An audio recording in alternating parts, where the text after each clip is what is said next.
Европската унија нема да има проблеми со прилив на емигранти од земите од Западниот Балкан поради либерализацијата на визниот режим.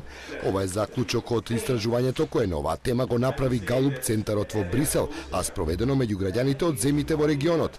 Истражувањето покажува дека некои од испитаниците пројавиле интерес да побараат работа во некои од земјите на Европската унија, но според првиот човек на Галуп Брисел, таа бројка не само што не представува закара, туку може да биде и корисна за Европската унија.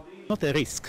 It can be a huge advantage because the people who are coming are the ones who are the most resourceful, the most entrepreneurial, the most willing to do any hard job, what some of the Europeans are unwilling to do anymore. Истражувањето покажува дека најголем интерес да мигрираат имаат албанците кои имаат и најмногу роднински врски со граѓани кои се веќе државјани на некои од земите членки на Унијата. Што се однесува до етичките македонци, истражувањето заклучува дека тие поради бројноста не представуваат никаков проблем.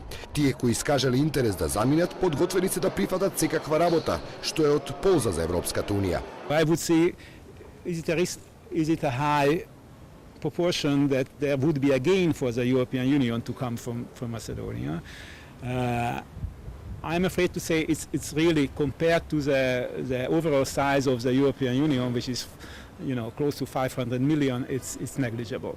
Заклучокот на истражувањето е дека 17% од испитаниците искажале интерес да заминат на работа во некој од земите членки на Европската унија. Оваа бројка е мала и поради сознанието до кое дошло ова истражување дека граѓаните на земите од регионов како поатрактивни дестинации за работа ги доживуваат Норвешка, Швајцарија, Соединените Американски држави и Австралија. Боријан Јовановски за Гласот на Америка на македонски јазик, Скопје.